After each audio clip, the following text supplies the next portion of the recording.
സാധാരണ നമ്മുടെ നാട്ടിൽ അല്ലെങ്കിൽ കണ്ടം കളിയിലൊക്കെ മാങ്ങയേറ് വലിയ വിവാദമാകാറുണ്ട്.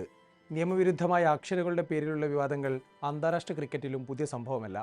എന്നാൽ ബൗളിംഗ് ആക്ഷന്റെ പേരിൽ ബൗളറും എതിർ ടീം ബാറ്ററും നേരിട്ട് ഏറ്റുമുട്ടിയാലോ? പാകിസ്ഥാൻ ഓസ്ട്രേലിയ T20 മാച്ച് അത്തരമൊരു കൗതുകത്തിനാണ് സാക്ഷിയായത്. ലാഹോറിലെ ഗദ്ദാഫി സ്റ്റേഡിയമാണ് വേദി. രണ്ടാം T20യിൽ പാകിസ്ഥാൻ ഉയർത്തിയത് 198 റൺസ്. അർദ്ധ സെഞ്ചുറികൾ നേടിയ സൽമാൻ അലി ആഗയും ഉസ്മാൻ ഖാനുമാണ് പാകിസ്ഥാന് മികച്ച സ്കോർ നൽകിയത്. മറുപടി ബാറ്റിംഗിനിറങ്ങിയ ഓസ്ട്രേലിയ മുടന്തി മുന്നേറുകയാണ്. 54 റൺസ് എടുക്കുമ്പോഴേക്കും 5 വിക്കറ്റുകൾ കൂടാരം കയറി. ക്രീസിൽ പിടിച്ചു നിന്ന കാമറൂൺ ഗ്രീനിലായിരുന്നു ഓസീസിന്റെ അവസാന പ്രതീക്ഷ. അതിനിടയിൽ 11ാം ഓവറിൽ വെച്ച് സ്റ്റേഡിയം നാടകീയ രംഗങ്ങൾക്ക് സാക്ഷ്യം വഹിക്കുകയാണ്. പന്തെറിയുന്നത് പാകിസ്ഥാൻ സ്പിന്നർ ഉസ്മാൻ താരിഖ്. ആ ഓവറിലെ 5ാം പന്ത് ഉയർത്തിയടിക്കാനുള്ള ഗ്രീനിന്റെ ശ്രമം പാളി ശതാബ് ഖാന്റെ കൈകളിൽ അവസാനിക്കുന്നു. ഉസ്മാൻ താരിഖിന്റെ ബേസ്ബോൾ ശൈലിയിലുള്ള പന്തുകൾ കാമറൂൺ ഗ്രീനെ വല്ലാത്ത ഫ്രസ്ട്രേഷനിലാക്കിയിരിക്കുന്നുവെന്ന് വ്യക്തമായി. ഔട്ടായി മടങ്ങുമ്പോൾ തല കുലുക്കി അംഗീകരിക്കാതിരുന്ന ഗ്രീൻ ഡഗ്ഔട്ടിലേക്ക് നോക്കി താരിഖിന്റെ ബൗളിംഗ് ആക്ഷനെ അനുകരിച്ചു. അതും ഒന്നിലേറെ തവണ. ഇത് ചക്കിംഗ് അഥവാ മാങ്ങയേറാണ് എന്ന പരാതിയാണ് ഗ്രീൻ ക്രിക്കറ്റ് ലോകത്തിന് നൽകിയത്. പാകിസ്ഥാൻ കമന്റേറ്ററായ റമീസ് രാജയ്ക്ക് അത് ആദ്യമേ ദഹിച്ചില്ല. ഗ്രീൻ ഔട്ടായി എന്നത് അംഗീകരിക്കണമെന്നും കാര്യങ്ങളെ സമീപിക്കേണ്ട രീതി ഇങ്ങനെയല്ല എന്നും റമീസ് രാജ പറഞ്ഞു. ഓസ്ട്രേലിയ പാക് താരത്തിന്റെ ആക്ഷനെതിരെ ഔദ്യോഗികമായി പരാതി പറയുകയോ അമ്പയറോട് പരിശോധിക്കാൻ ആവശ്യപ്പെടുകയോ ചെയ്തില്ല. അങ്ങനെ മത്സരം തുടർന്നു. താരിഖ് പിന്നെയും ബോളെറിഞ്ഞു. 90 റൺസിന്റെ കൂറ്റൻ വിജയവുമായി പരമ്പര പാകിസ്ഥാൻ സ്വന്തമാക്കുകയും ചെയ്തു. എന്നാൽ ഉസ്മാൻ താരിഖും വെറുതെ ഇരുന്നില്ല. ഇൻസ്റ്റാഗ്രാമിൽ ആഫ്റ്റർ ഗെറ്റിംഗ് ഔട്ട് എന്ന ക്യാപ്ഷനിൽ കരയുന്ന ഒരു കുട്ടിയുടെ ചിത്രം കൊടുത്താണ് താരിഖ് കാമറൂൺ ഗ്രീനിനെ മറുപടി നൽകിയത്. ഇതോടെ ഉസ്മാൻ താരിഖിന്റെ ആക്ഷനും ബൗളിംഗും ക്രിക്കറ്റ് ലോകത്ത് ചർച്ചയാവുകയാണ്. ആദ്യം ആരാണ് ഈ പൊടുന്നനെ പ്രത്യക്ഷപ്പെട്ട ഉസ്മാൻ താരിഖ് എന്ന് നോക്കാം.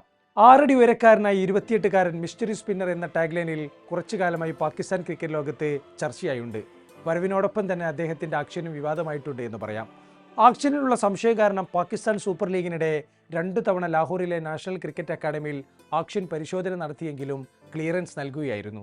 2025 PSL ഫൈനലിലെത്തിയ കോട്ട ഗ്ലാഡിയേഴ്സിനായി മിന്നും പ്രകടനം താരിഖ് നടത്തുകയും ചെയ്തിരുന്നു. പോയ വർഷം സിംബാബ്വെക്കെതിരെ റാവൽപിണ്ടിയിൽ നേടിയ ഹാട്രിക് നേട്ടത്തോടെയാണ് ഈ മിസ്റ്ററി സ്പിന്നർ ലോകമാകെ ചർച്ച ചെയ്യപ്പെടുന്നത്.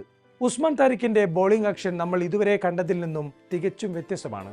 റണ്ണപ്പിന് ശേഷം പന്ത് എറിയുന്നതിന് തൊട്ടു മുമ്പ് അദ്ദേഹം അസാധാരണമാം വിധം ഒന്ന് പൗസ് ചെയ്യുന്നു. തുടർന്ന് 2 സെക്കൻഡോളം പൂർണ്ണമായും നിശ്ചലമായ ശേഷമാണ് അദ്ദേഹം പന്ത് ഡെലിവർ ചെയ്യുന്നത്. സൈഡിലൂടെ കൈവീശി എറിയുന്ന രീതിയിലുള്ള അദ്ദേഹത്തിന്റെ ഓഫ് ബ്രേക്കുകൾ ബാറ്റർമാരെ വട്ടം കറക്കാൻ പോകുന്നതാണ്. ഒരു തരത്തിൽ പറഞ്ഞാൽ പേസ് ബോളിംഗിൽ ലസിത് മലിംഗയും ഇപ്പോൾ മദീഷ പാതിരാനയും ചെയ്യുന്നതിൻ്റെ ഒരു സ്പിൻ വേർഷനാണ് ഇതെന്ന് പറയാം. പന്തെറിയുന്നതിന് മുമ്പ് പൗസ് ചെയ്യുന്നു എന്ന് മാത്രമാണ് ഇതിൽ മാറ്റമായുള്ളത്. ഒരു ബൗളർ പന്തെറിയുമ്പോൾ തൻ്റെ കൈമുട്ട് പരമാവധി 15 ഡിഗ്രി വരെ മാത്രമേ നിവർത്താൻ പാടുള്ളൂ എന്നാണ് ICC റൂൾ. ഇതിൽ കൂടുതൽ വളവ് വരുന്നത് ചക്കിംഗ് അല്ലെങ്കിൽ നിയമവിരുദ്ധമായ ആക്ഷനായി കണക്കാക്കും. താരിഖിന്റെ ആക്ഷൻ 2 തവണ PSL-നിടെ പരിശോധിച്ചെങ്കിലും 15 ഡിഗ്രിക്കുള്ളിലാണ് എന്ന് കണ്ടെത്തിയിരുന്നു. അതോടൊപ്പം തന്നെ ഇദ്ദേഹം തൻ്റെ ആക്ഷൻ ബോധപൂർവമായി ചെയ്യുന്നതല്ല എന്ന് കുറച്ചു മുമ്പ് ഒരു അഭിമുഖത്തിൽ വിശദീകരിച്ചിരുന്നു. തൻ്റെ കൈമുട്ടിന് ജന്മനാ ഒരു ബെൻഡുണ്ടെന്നും അതുകൊണ്ടാണ് അസാധാരണമായ ആക്ഷൻ എന്നുമാണ് അദ്ദേഹം അന്ന് പറഞ്ഞത്. വരാനിരിക്കുന്ന 2020 ലോകകപ്പിൽ പാകിസ്ഥാന്റെ എക്സ് ഫാക്ടറുകളിൽ ഒന്നായാണ് താരിഖിനെ പറയുന്നത്. ലോകകപ്പോടെ താരിഖിന്റെ ആക്ഷൻ കൂടുതൽ ചർച്ചകൾക്ക് വിധേയമാകുമെന്ന് ഉറപ്പ്. എന്നാൽ ഇത്തരത്തിലുള്ള ആക്ഷൻ വിവാദങ്ങൾ ക്രിക്കറ്റിൽ പുതിയ സംഭവമല്ല.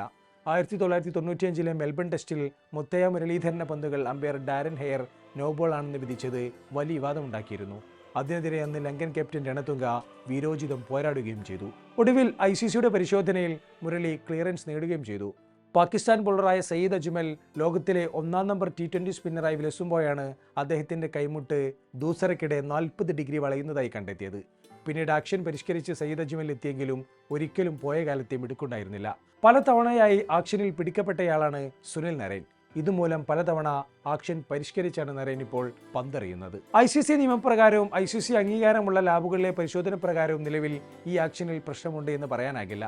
പക്ഷേ ഈ വിവാദം കൂടുതൽ ചർച്ചകൾ ഉണ്ടാക്കുമെന്ന് ഉറപ്പാണ്.